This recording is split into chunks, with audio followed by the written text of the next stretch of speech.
Since last time, I still have this piece of paper, and I still have my phone, and still can't find my iPad, but blessed be the name of the Lord. And I don't have my glasses. Woo! There was an announcement made October 3rd, 2008 that would change the trajectory of my life. A business deal that no one saw coming. It made its debut on some national news, and it left me and others speechless. The announcement went on to say that it created one of the strongest financial firms in its history. It said that it would be great, and it was great for the constituents, it was great for the communities, it was great for the stockholders and the customers, the colleagues. It was just a great deal. The chief executive even added that it would be great to preserve and keep intact its value and its integrity. To have a company of this magnitude with having to have any governmental support.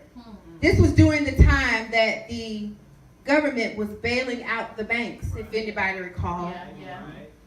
The announcement that I'm speaking of was the merger with Wells Fargo and Wachovia. Those of you who know me know that I am an employee of Wells Fargo.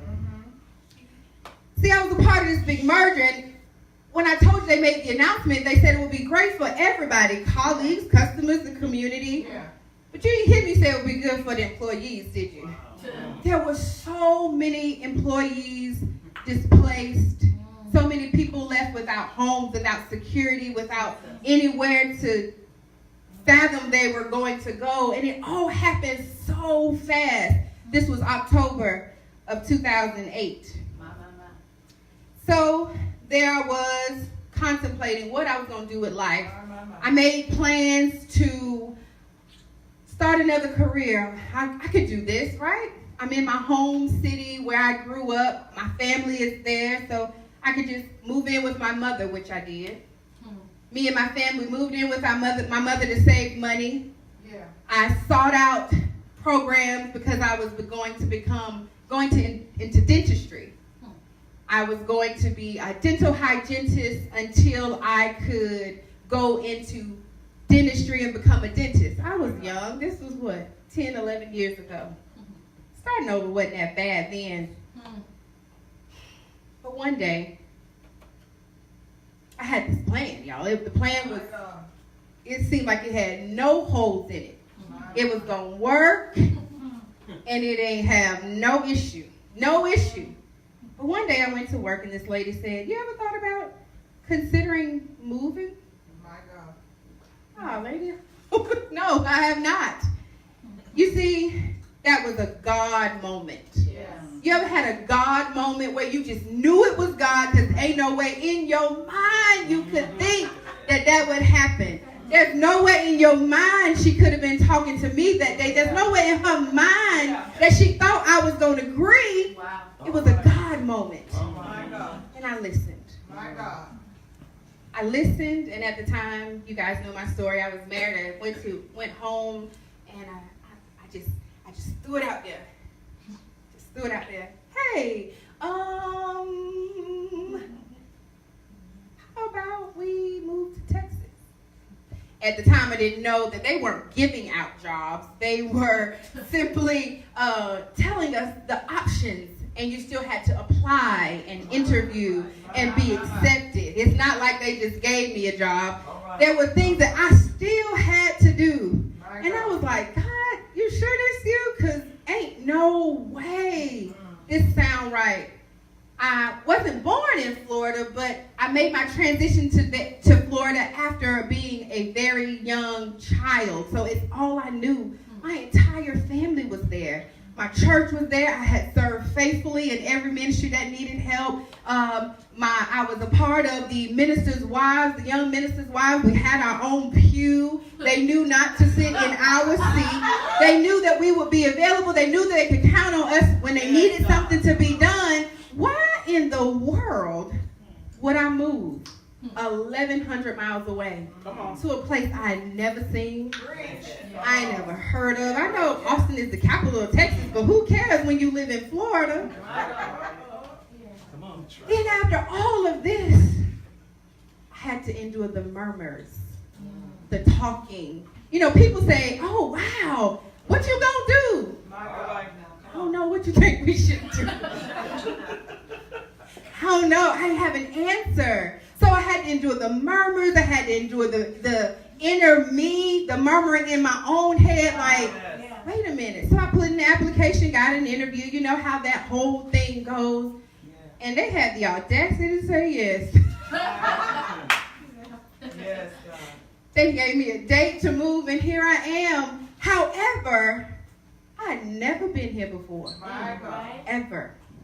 I sought out a person to relocate me. She was so kind enough to take video of an apartment that we moved in. I came here sight unseen. My God. Never laid feet on the soil of Texas. I got here, I was like, why is everything burnt?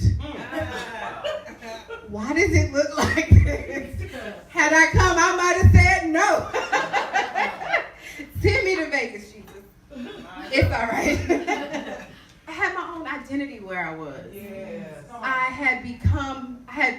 began my process of becoming. God had given me visions of who he wanted me to be. I could see myself standing on a stage and proclaiming the gospel, but it hadn't happened yet. People no longer identified me as Paris and Sydney's mother or my ex-husband's name, his wife. They now knew me as Tamica. Finally, I am who I am supposed to be. I have my own identity, and you want to pluck me out of what I know and to put me somewhere I ain't ever laid my eyes on, God. Surely, is it really God's plan? Let's go to our text, because this story does really go somewhere. Our text today is Genesis 12. We're going to start at verses 1 through 8. I'm going to hit some verses in 14. And then I'll land in Genesis 17 and 5. But it's okay. We're gonna work the text together because it's a familiar text. And if you so happen to need a title, the title is God's Plan. Amen. I wonder if the infamous rapper Drake knew the magnitude of that song when he penned it. I don't really know it, but I looked at some of the lyrics this morning and I said, wow, pretty cool. Y'all might want to get the non-cursing version. Amen. So let me go to Genesis chapter 12, verses 1 through 8. We're going to read it in your hearing. You already know the story, but don't get ahead of me. I got some details that I need to pull out of it, okay? God told Abram, leave your country, your family, and your father's home for a land that I will show you. I had a vision, y'all. I'll make you a great nation, and I'll bless you. I'll make you famous. You'll be a blessing. I'll bless those who bless you. Those who curse you, I'll curse. All the families of the earth will be blessed through you. So Abraham left, just as God said. And Lot left with him, and Abram was 75 years old when he left Haran. Abram took his wife Sarai and his nephew Lot with him, along with all the possessions and people they had gotten in Haran, and set out for the land of Canaan and arrived safe and sound. Abram passed through the country as far as Shechem and the Oak of Moreh, and that time the Canaanites occupied the land. God appeared to Abram and said, I'll give you this land. I'll give this land to your children. And Abram built an altar at the place that God had appeared to him. He moved on from there to the hill country east of Bethel and pitched his tent between Bethel to the west and Ai to the east. He built an altar there and prayed to God. You see, God had given Abram a plan. He gave him a command. He gave him a plan. Abram believed God, and he set out to do what God told him to do. So what I've learned is, in my transition, I moved here. I set my feet in Austin, Texas in June of 2010 with all of my possessions, all of my family, all of my faith, trying to find a new church because I needed to know that God lived here too. Yeah. Y'all ever wonder, like, how am I going to do this? Does God live over there? Because I know I can feel God here. You ever had to leave a ministry? I know God is here. I know when I go to the altar, the power of God going to slay me and lay me out. But you want me to come out of the familiar into this new place? Is God over there? Yes, my God. We have to trust God sight unseen. Yes. So Abram, he left the country. He left the familiar. I had to back up and be like, well, what happened before this? There's a genealogy that went on to tell about who was whose and who belonged to who and who lived in whose house and who lived in whose family. My God. But then I got to chapter 11, verse 31. It says, Terah took his son Abram, his grandson Lot, Haran's son, and Sarah, his daughter-in-law, his son Abram's wife, and they set out then from Ur of the Chaldees for the land of Canaan. But when they got as far as Haran, they settled there. Yes. So Abram was picking up where his father left off. His father had a mission because I believe God told his daddy where he should have gone, but some kind of way he got a little tired. Yeah. Have y'all got a little tired in the process of what God told you to do? You're like, I know you said do it, God, but I'm a little tired. I'm a little weary. I'm a little worn. I'm tired of the people talking about me. I'm tired of getting no's. I'm really just tired, and I'm just going to settle right here. It's all right here. You know, we making ends meet right here. The bills are paid right here. I got a few friends right here. Ain't nobody really bothering me right here, so I'm going to just stay right here. And so his father settled there. His father lived a great life. He lived a long time, but he died. And so Abraham, I remember one time God told me that I'm going to charge you with what your parents didn't do. Yeah. And I believe that God charged him with the same mission that his father did not complete. So Abram had to go. He had to get to Canaan. He had to get to the place that his father got tired of going. You may be the prophet in the family because your mama got tired and she put that down. You may be the preacher in the family because your mama got tired and your daddy got tired and they passed the baton to you, or they dropped the baton and you decided to pick it on up, whether you picked it up or not. God put the mantle on you because there is a charge on your life to go forth and do what God called you to do. Yes, God. It's a generational blessing if you allow it to be, but it can be a generational curse if you keep running from it. Who's going to carry the baton? It's all a part of God's plan. So as we go into our lesson today, we understand that Abram left his country, he left everything that he knew, and he took his family and all the people that were under him. And God told him, I'm going to make your name great. I'm going to bless you. I'm going to bless those who bless you. I'm going to curse those who curse you. That means God was on his side. He had his front, his back, and his side. And it wasn't nothing going to get in there. He had a hedge of protection about him. But as we read and we know the story, we know how this goes. God was taking him out of his familiar to, one, show him who he is, who God is. Like, I can do this. I don't really need your help. I don't need your acceptance. I don't really need you to tell me if you're going to do it or not. Just do it. Just do it. God will put you in a situation where you just do what he tells you to do. There's no way I would have been here had God not told me. I wasn't going to leave what I knew. Who going to leave what they knew? So, God also showed him what he was made of. Sometimes we're put into these situations where we got to realize the word will start coming up. As I teach the children in class and they ask these questions, y'all, they be asking these questions. And I be like, I don't know the answer to this. Come on, Holy Spirit. And it's like, God will pull up things that show you what you're made of. It's really down on the inside. Conquering the enemy is down on the inside. Defeating these things are down on the inside. But if we never put in these situations where we got to use what's on the inside, they'll never come up. So God had to put Abram and us in situations where we got to use what's on the inside. We are fat and full with word. We're fat and full with answers. But we never put in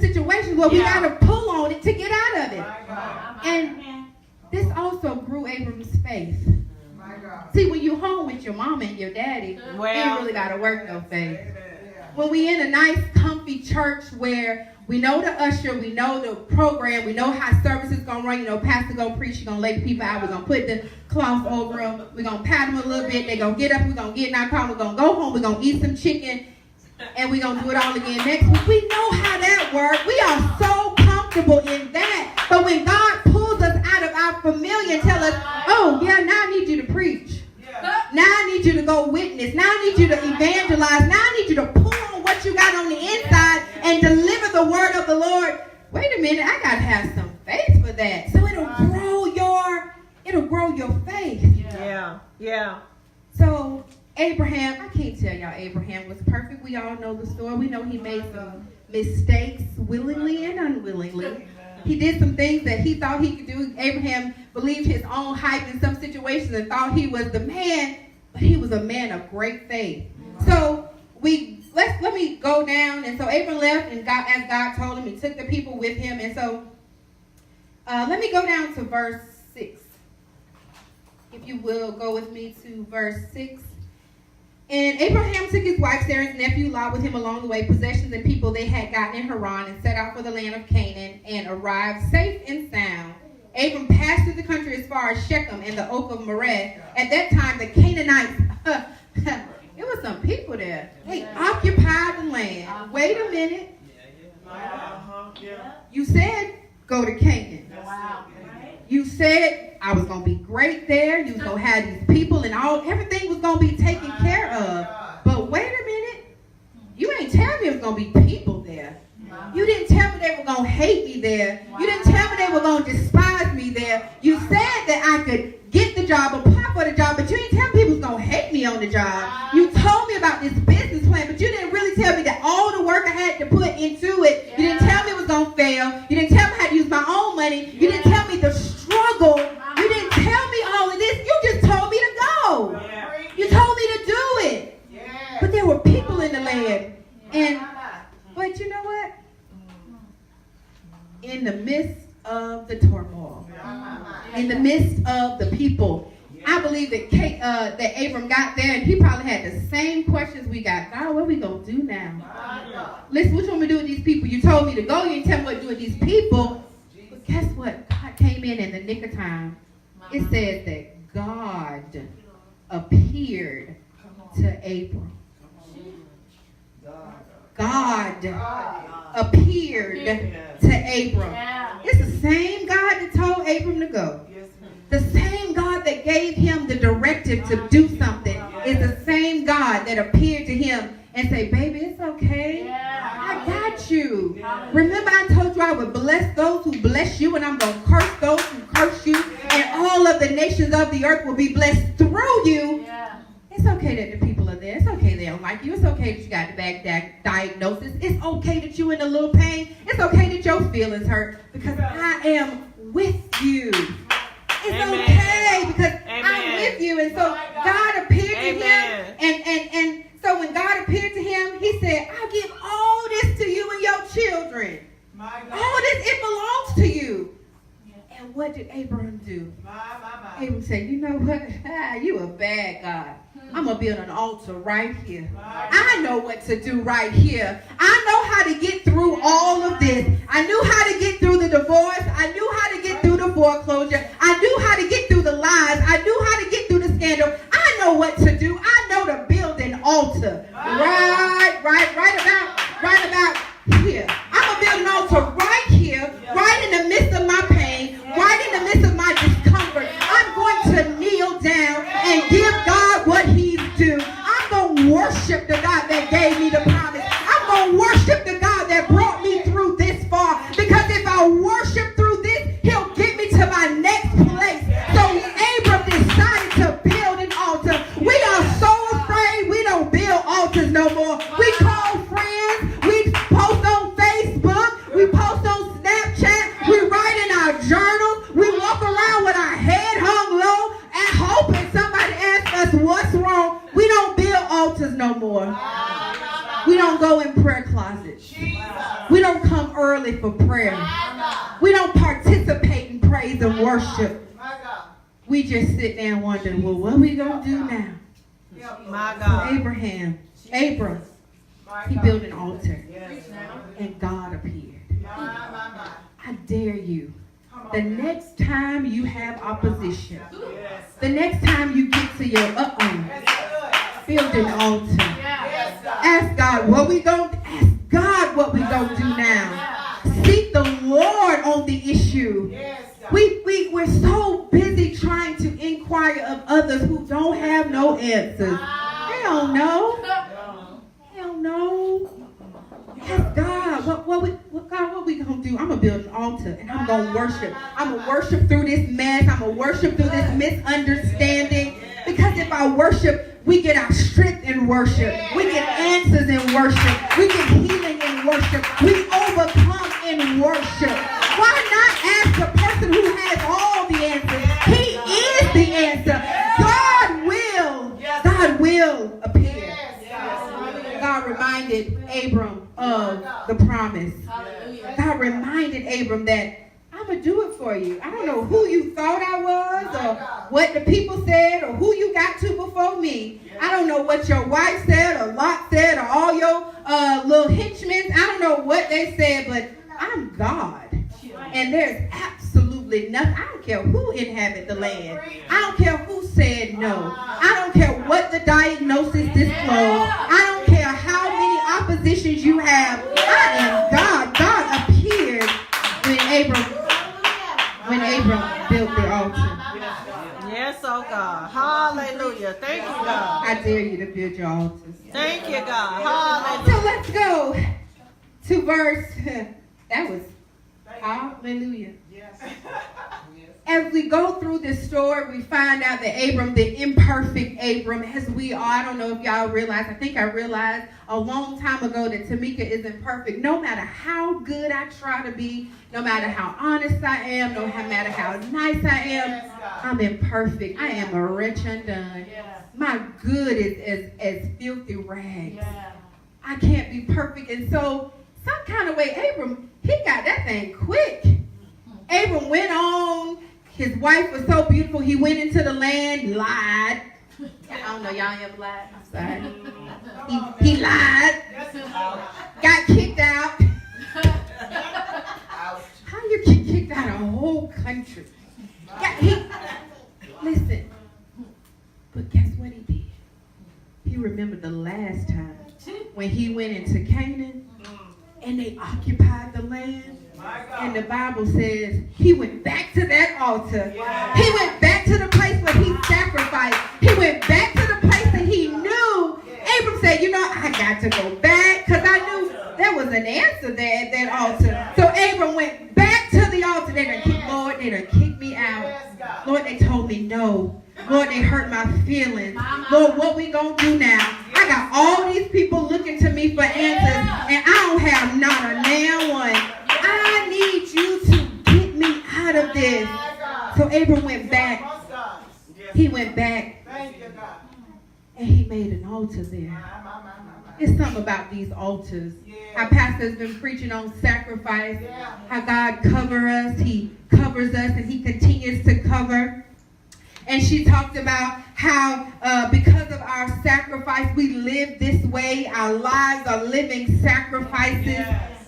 Let me tell you, there is a portion of this that tells me that Abram decided that he was going to make a sacrifice.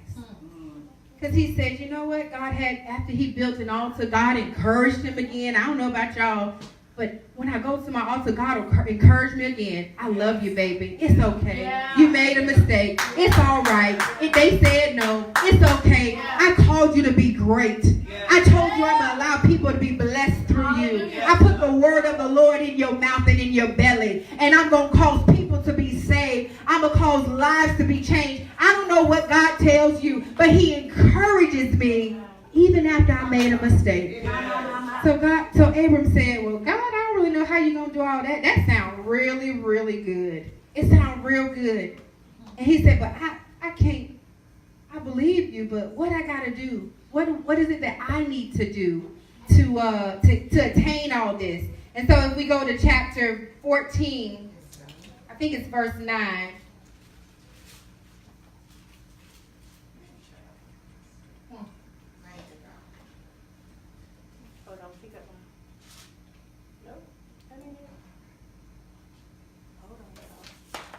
So Abram decided to find some turtle doves, and he found some oxen, and he found some other animals, and he said, I'm gonna put this I'm gonna put this on the altar of sacrifice. We want to sacrifice things, but we don't ask God, what is it that you want me to sacrifice? We'll sacrifice money after we get the tax return. That's easy. We got an influx of money. We'll sacrifice time after our friends have left. We'll sacrifice some time because we got some extra time. Wow. We'll sacrifice our talent after we got a word from the Lord and we need to share it. Yes, I'll sacrifice my talent because I got something to say. But what about the seasons of in season and out of season? Will you sacrifice when your change strange and your dollars ain't folding and ain't nothing jingling and the light bill due? Will you sacrifice your seed at that time? Will you sacrifice your time when you stretch and you pull in every direction? Will you take a moment and sacrifice your time and say, okay, well, I'm going to go and serve here, or I'm going to spend some time in prayer there? Will you sacrifice when there ain't really much to sacrifice right here? We can't dictate what God wants us to sacrifice. We have to sacrifice what God wants us to sacrifice. Because is it a sacrifice if you got plenty of it? Is it really a sacrifice if you got more than enough? Is it a sacrifice to give $1 when you got 50? It's not. It's not a sacrifice. So Abram asked God, well, what is it that you want me to sacrifice? And God told him what to sacrifice, and he sacrificed it, and God blessed it. And from there, Abram, he still did a little bit more. A little bit more. God encouraged him and blessed him. And y'all know the story. From there, Abraham did the thing that we know most about. And so Abram said, Lord, he moved on from there, and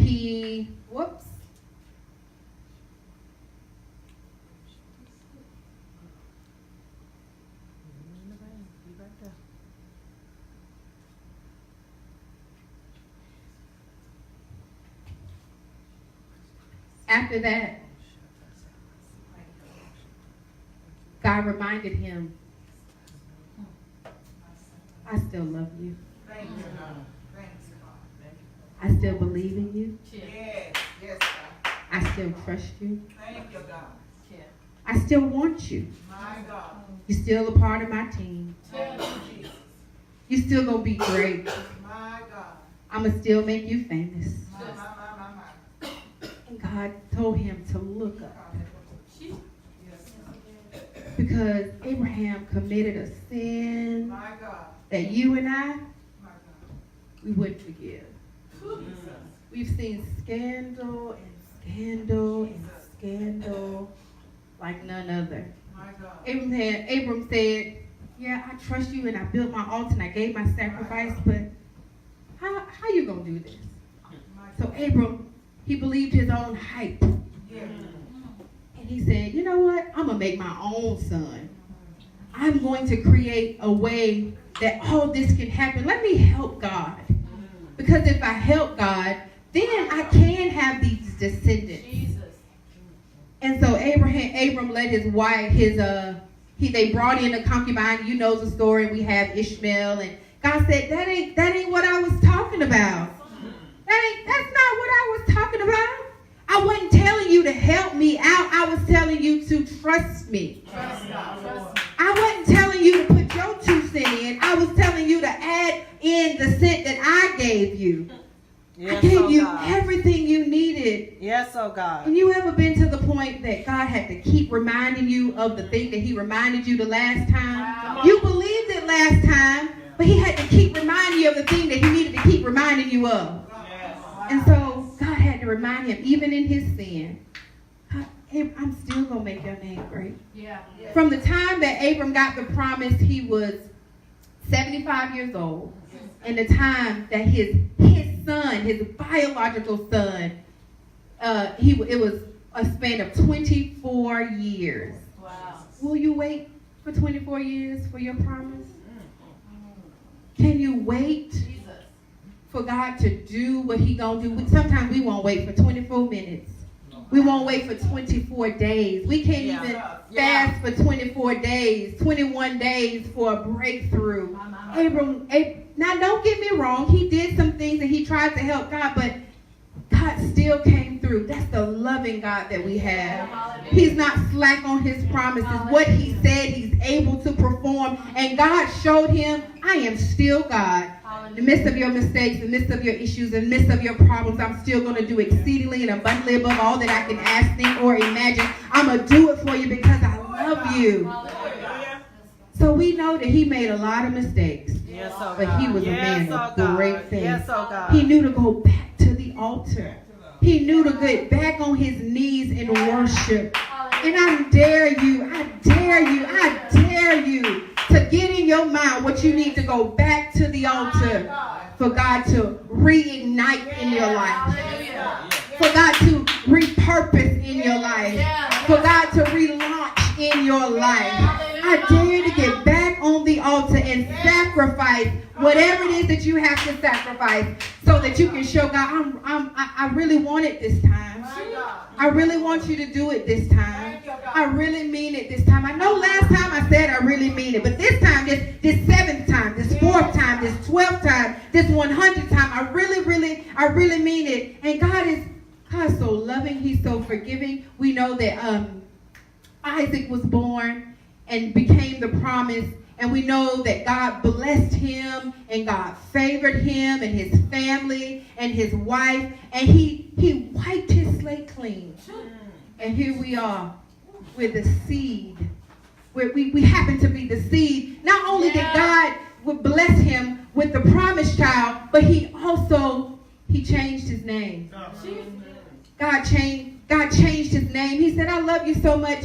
All that sin you did before, all those things and those mishaps that you did before, let me give you a new slate. Let me change your name. I'm going to change your name.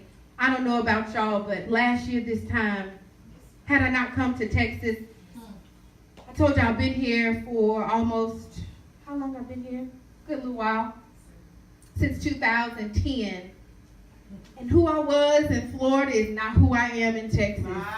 Had I not said yes, had I not believed that was God's plan for my life, that this is God's plan for my life. 1 year ago, we stood here and we were licensed as ministers. And I know you said, oh, but that's nothing.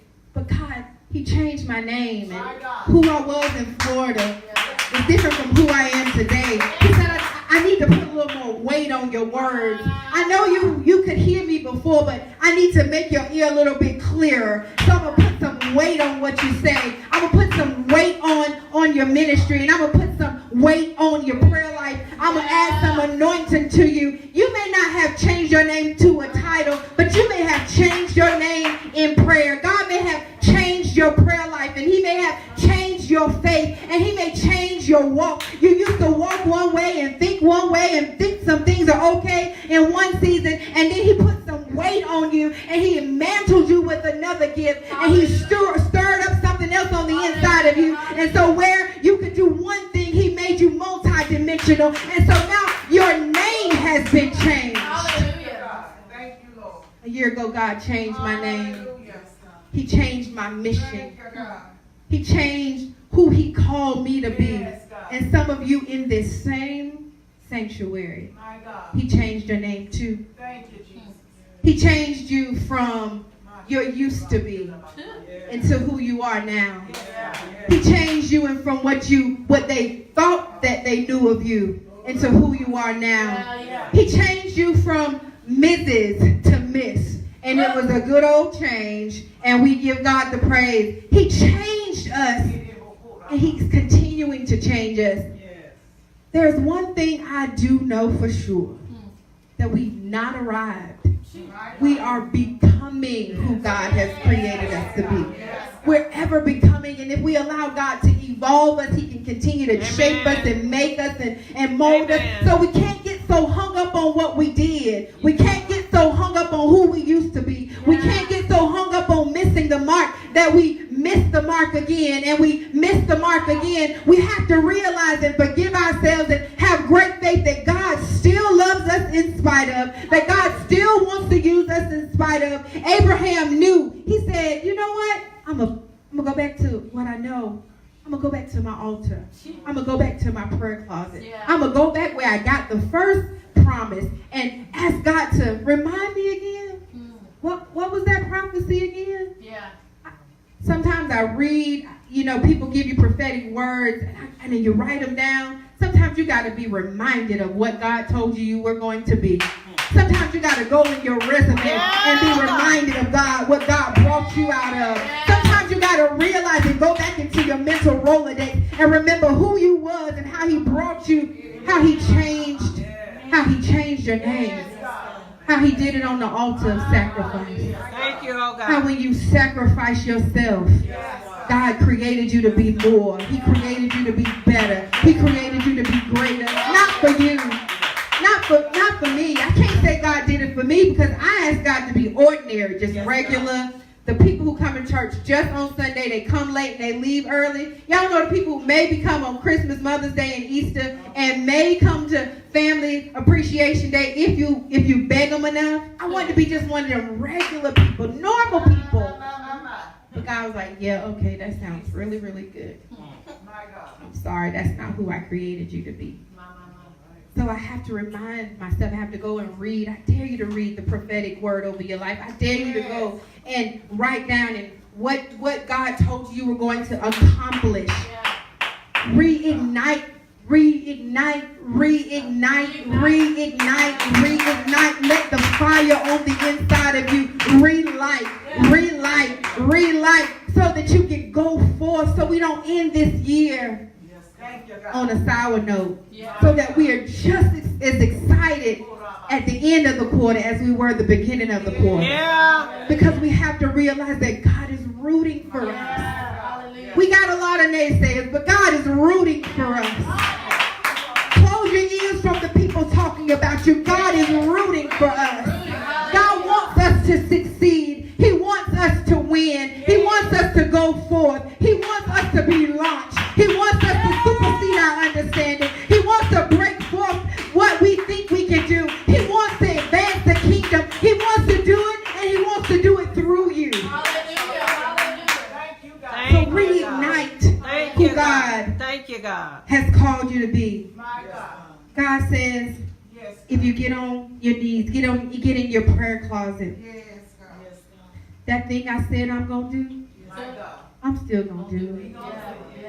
I'm still going to open the door. I'm still going to heal you. I'm still going to make the ministry flourish. I'm still going to send the people. I'm still going to bless your hands and give you the financial miracle. I'm going to give you the car, the house, the husband. I'm going to give it all to you because I'm God and because I can. I dare you to stand on your feet and tell your neighbor, God is still going to do it. God, and he's going to do it. Not only is he going to do it, but he's going to do it through you. If you will, close your eyes. Yes, oh God. Yes, Don't fall asleep on me. Just listen. Abram was a man of great faith. He didn't do everything perfect. He didn't do everything right. But he knew where the altar was. He knew where the place of sacrifice was. He knew how building an altar changed his life. It took him from Abram to Abraham. He knew that he couldn't be afraid to worship. He knew that at his altar that God loved him and God wanted to do for him something that he couldn't fathom doing. He knew that the altar was a place that would change his mind, change the trajectory for his life. I dare you to get in your mind something that you want God to do for you. He knew that crying out to God at the altar would erect something far greater than himself.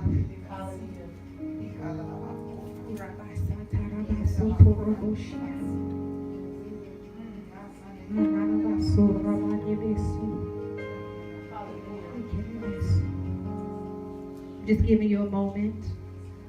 I'm not done.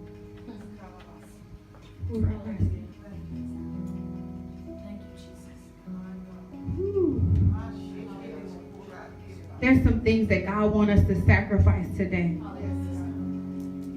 There's some things that God wants to put on us to put on the altar. And if you would dare allow this to be your altar today, you'll see change in your life. You'll see breakthrough in your life. You'll see doors open and doors closed. God will take care of every concern. He'll take care of every issue. The oppositions that you face will be no longer. Because he wants you to build your faith. He wants to work your patience. He wants to renew your salvation and reignite some things in you. But we don't want to put it on the altar. I learned a lot from Abraham.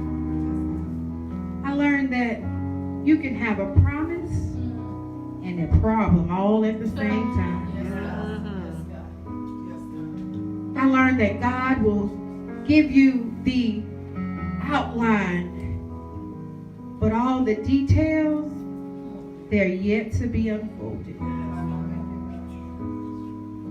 I learned that sometimes it takes a little more time than you thought in your own mind. But I also learned that in my place of worship, my altar, my sacrifice, it'll cover. It'll allow God to remind me over and over and over again of who God is. So what I'm asking you to do right now is I ask you to stand. I'm asking you to build an altar.